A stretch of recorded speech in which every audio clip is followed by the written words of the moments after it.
Hvala vsem, ki ste še ostali tako dolgem in napornem dnevu in seveda za vašo udeležbo in prispevke. Mislim, da je tudi Jan zelo dobro povzel v svojem prispevku, kaj je deinstitucionalizacija in kaj ni in kaj se mi kot Križa za deinstitucionalizacijo tudi predstavljamo, da bi se naj zgodilo v prihodnjih letih do leta 2020.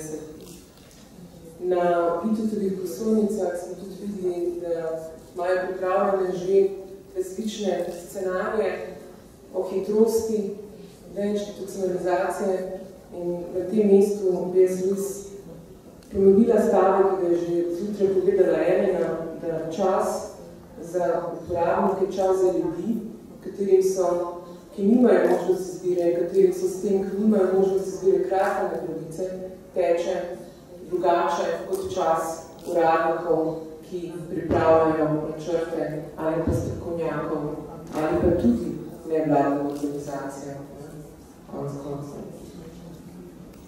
Pri zaključkih smo se v bistvu v okviru mreže odločili, da bomo konkretizirali zaključke iz konference na Brdu. Ti zaključki konference na Brdu so se kar nekaj časa tudi zbirali in se odločevali. So še danes stojijo vse, ampak za nas, za članice mreže, se pa nažalost še kaj v realnosti, kaj veliko na teh področjih ni začelo dogajati. Zato tudi konkretizacija naših zaključkov v smislu, da če je prva točka se glasila pripraviti spremembo zakonodaje in financiranja s področji in potem našteto in pač predlagamo konkretno, katere zakonodaje spremeniti, dokdaj je spremeniti. Tako smo med drugim predlagamo, da se zakon o osebni asistenci uskladi in sprejme najkasneje do leta 2015 ter implementira do konca leta 2016. Zakon o dolgotrajni oskrbi najkasneje do konca 2016, implementacija do konca 2017. Zakon o socialnem vključevanju, skupina se začela letos zopet bivati na tem zakonu, in sicer najkasneje do konca junija leta 2016, implementacija do konca leta 2017. Novelacija zakona o socialnem varstvu, tudi na tem področju se sicer nekaj že pripravljamo, pa tudi želimo, da se ne bi stvari samo pripravljali, ampak da bi bile tudi sprijete in implementirane. Novelacija zakona o zaposlitveni rehabilitaciji in zaposlovanju. Kar nekaj govora danes je tudi bilo o pravici do dela, o pravici biti vključen. Novelacija zakona o usmerjanju otrok s posebnimi potrebami in predvsem do konca leta 2016 želimo tudi novelirati ustrezno zakonodajo, ki bo otrokom z intelektualnimi ovirami in drugimi motnjami v duševnem razvoju omogočila vključitev v redne šole. Prenehati moramo z institucionalizacijo otrok v posebnem segregiranem šolstvu.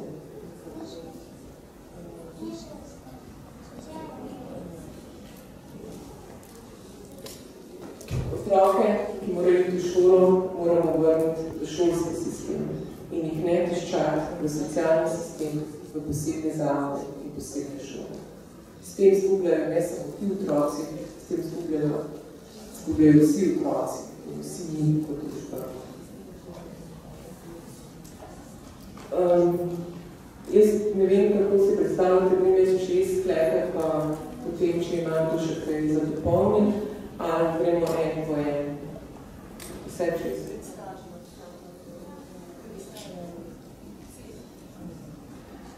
Jan je sicer na začetku rekel, da ni problem samo v spremembi zakonodaje, ampak nažalost pri nas kar nekaj storitev skupnosti, ki se izvajajo kot socialno-varstveni programi, je za njih, da bi postali pravica vseh potrebna sprememba zakonodaje. Ravno zato smo mi tudi morda en velik del tega prvega dela pač malo bolj podrobno razdelali. Kaj ti ne zdi se niti smiselno, da splohi tudi to? Jaz bi še tle dodal zakon o zagovorništvu. Kredo? Ki je bilo tudi eno od stvari, ker ne bi se pri teh zakonih. Imam pa še kakšen drug predlog pri zaključkih, ampak ne zvezi zakon. Mislim, da to čist, mislim tudi pozvali vse članice viže, da predlagajo še kakoli dodatno, ampak žal res, kot vedno, zaradi bilice dela te mene stvari podpitijo. Pri drugem sklepu, kjer je bil pripravljen konkreten načrt institucionalizacije in razvoja, jaz bi zdaj res začela uporabljati storitev skupnosti, ker sem ugotovila, da se za skupnostne službe uporabljajo tudi stvari, ki niso storitev skupnosti, ki so v bistvu storitve, ki se izvajajo sicer v skupnosti ali pa blizu njej, ampak na način institucionalnega varstva. Tako da jaz bi tudi v vseh naših dokumentih smo se dogovorili, da to vseeno obločimo in da rečemo storitve v skupnosti. Želimo pač dobiti do konca februarja 2016 v pristojnih ministrstvih, v vseh pristojnih ministrstvih, ne samo Ministrstva za socialo, pripravili konkreten načrt deinstitucionalizacije in razvoja storitev skupnosti na ravni države, da bi oskrbili vsemi relevantnimi deležniki, lokalnimi skupnostmi, izvajalskimi organizacijami, nevladnimi organizacijami, uporabniki. Ti načrti morajo imeti jasno določene prioritete, operativne cilje ter časovno dinamiko. Mi v vseh načrtih ali pa planih pogrešamo časovno dinamiko. Kazalnike, pomembni so, kot smo slišali, tako za evropske strukturne sklade, ter določene načine njihovega spremljanja ter vrednotenja. To je pa tudi ja omenil. Ampak zopet bi rada dodala, da določeni kazalniki, določeni načini evalviranja in določene kvalitete morajo biti postavljeni skupaj v dogovor z uporabniki, skupaj imeti pred seboj uporabniško perspektivo. Tretji zaključek. Svet Vlade Republike Slovenije za pripravo izhodišč za izvedbo projekta deinstitucionalizacije ne bi bil zdaj namreč v imenovanju, to smo zvedli, ampak ni je to mandat v medresorskem usklajevanju. Naj pripravi predlog izhodišč za izvedbo procesa deinstitucionalizacije in razvoja oziroma širitev storitev skupnosti v Republiki Sloveniji najkasneje do konca leta 2015. Naslednji zaključek. Preko različnih razpisov intenzivno spodbujati preizkušanje in razvijanje obstoječih in novih oblik storitev skupnosti. Če že razložim ta sklep, imamo kar nekaj storitev skupnosti, vendar pa, tudi John je rekel, imate tudi schemo neodvisnega življenja in osebne asistence v Sloveniji. Ja, vendar pa več ali manj nihče ne sprejema novih uporabnikov. Zaradi tega, ker ni prostora vseh teh programov. Zato želimo tudi, da se pripravijo tudi razširitve obstoječih, že preizkušenih programov in tudi nove razpise za nove, manjkajoče storitve v skupnosti. Do konca leta 2015 naj se pripravi tudi razpise za pilotske projekte za konkretne preselitve ljudi iz institucij v skupnost. Želimo namreč, da bi do leta 2020 vsaj za nekaj ljudi obveljala prva dinamika videa. In mislim, da ki je edina za nas prijemljiva na nek način. In da se moramo boriti za to, da do leta 2020 omogočimo ljudem, ki želijo življenje v skupnosti, da jim to tudi omogočimo. In hkrati tudi moramo imeti pred očmi, da moramo z novimi storitvami v skupnosti in z razširitvijo obstoječih preprečevati nove odločitve v institucije, tudi če se vlada za to še ne bo uradno odločila in potrdila. Za uspešno izvajanje teh projektov, ki smo se jih tudi zamisli, da bi se jih dalo izvesti, je potreben tudi pregled po novih poklicih oziroma po usposabljanju obstoječih kadrov za uspešno izvajanje deinstitucionalizacije. Tukaj smo imeli v mislih predvsem koordinatorje storitev skupnosti, pomembno je ločiti načrtovalcev od izvajalcev, zastopnike, zagovornike, zaupnike, mentorje, druge izvajalce storitev skupnosti pri uporabnikih, osebne asistente, pomočne pomoč in podobno. Naslednja pomembna točka je, da tudi gospa Dremen, ki je bila iz službe vlade Republike Slovenije za kohezijsko politiko, nam se zdi pomembno, da SVRK ostane koordinacijsko telo vseh ministrstv glede črpanja sredstev ESS. Ker vse glede oziroma vključenosti vsebin DIA v vse projekte, ki se bodo odobrili. Tako na področju stanovanjske politike, preprečevanje in odstranjevanje arhitektonskih ovir, upoštevanje univerzalnega dizajna, inkluzivno šolstvo, spodbujanje zaposlovanja na običajnih delovnih mestih. SVRK je lahko ne samo tisto nadzorno telo, ki bo leta 2020 reklo toliko pa toliko denarja se ni porabno, ampak lahko že predčasno koordinira, da dejansko se bo denar, ki je za razpolago za te cilje, tudi porabil. Dodatno, predlagamo še en dodaten sklep, ki na vrtu sicer ni bil izpostavljen. Potem bomo govorili še debato še o enem, sicer, da najkasneje do konca junija 2016 je treba sprejeti nabor ukrepov na področju stanovanjske politike.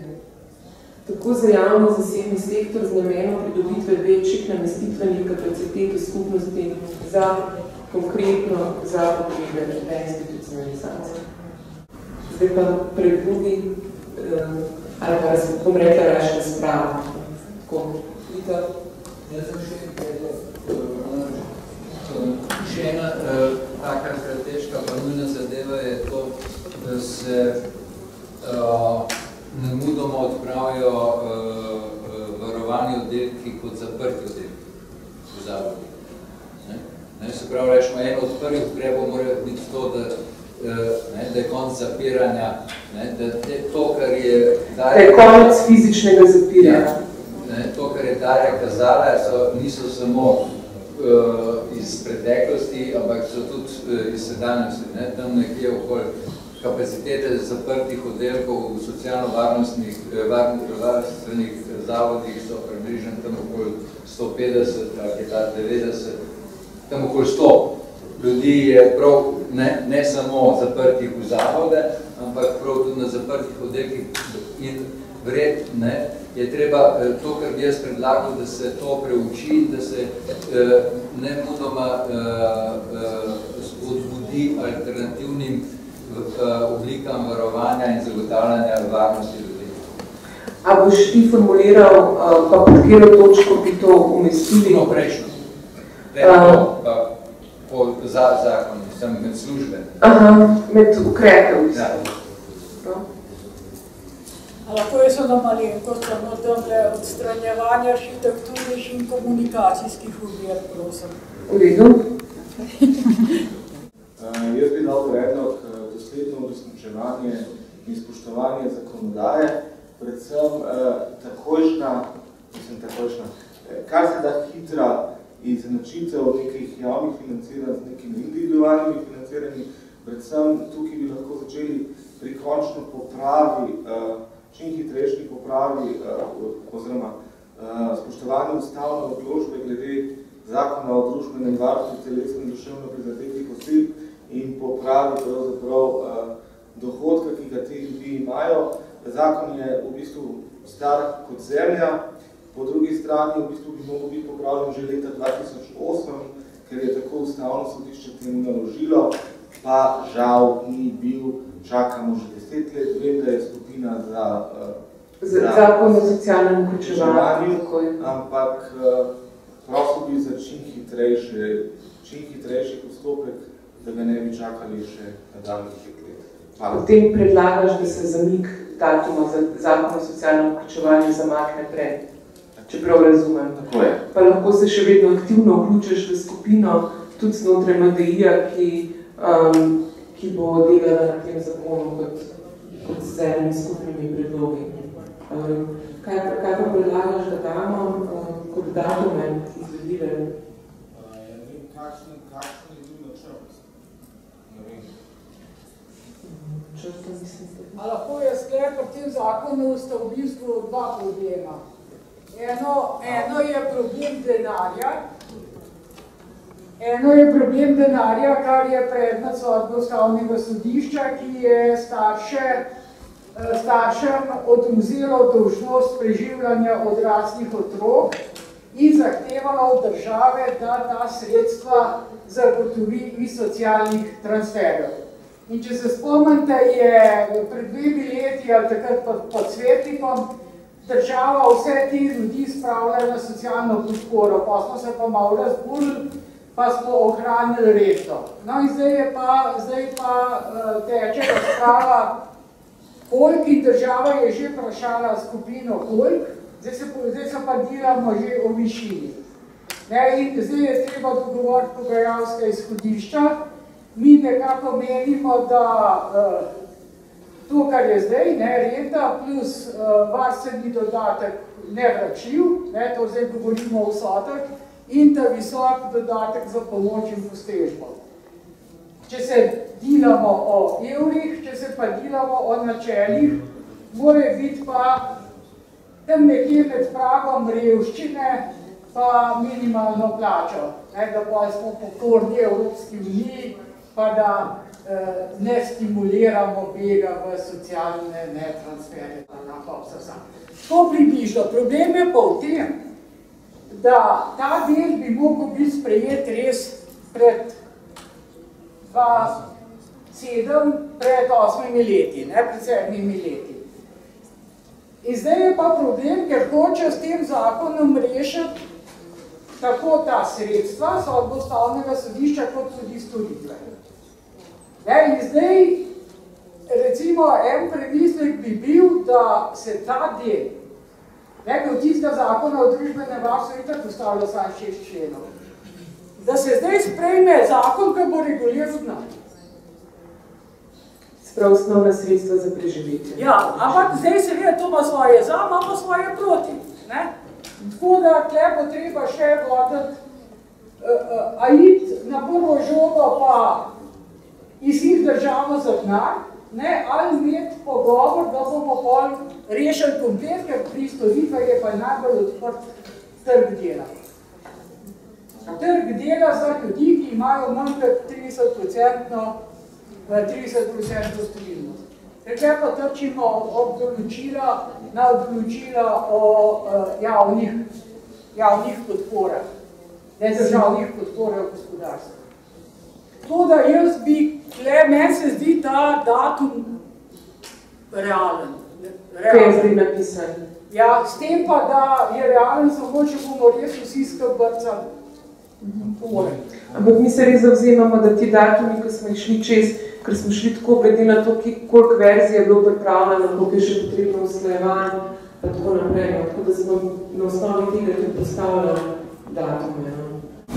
Mogoče smo povedala, ampak moje za mednarodno skupino, kjer bodo predstavniki različnih ministrstev, da morajo biti to najvišji predstavniki, se pravi sekretarji, predsednice, kajti če moramo zgolj objaviti tega nova direktorata, ne bodo višji.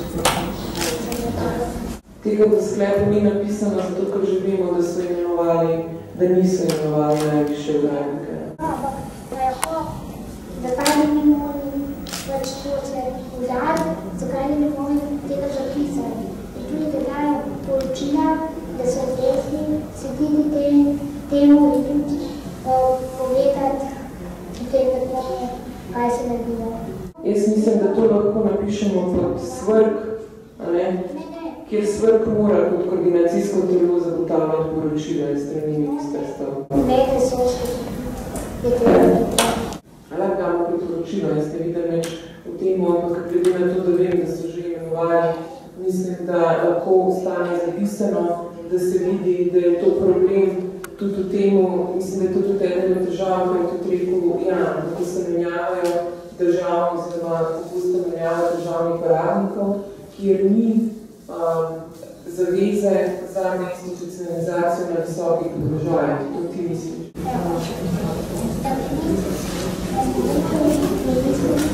Če niso povedali predstavno se pravi. Jaz vem, da tega ne, jaz se vsem zahvaljujem, predvsem vsem, ki ste ostali do konca in za udeležbo na tej konferenci. Želeli smo še dodati, lani je konferenco organiziralo Ministrstvo za delo, družino, socialne zadeve. Letos smo je v okviru vsebinskih mrež organizirana mreža za deinstitucionalizacijo. Mislim, da je to tudi dobro pristop, da se nadaljuje naprej, da naslednjo čez eno leto organizira zopet ministrstvo. Vidim, da so predstavniki ministrstva še tukaj. Tako da boste sporočiti naprej. Mi bo tudi se naše delo nadaljevali in dejansko moramo začeti korak za korakom, istočasni korak. Ne čakati, da bo prvo eno, pa potem bo drugo, pa potem bo tretjo, pa četrto. Hvala. Hvala še enkrat vsem.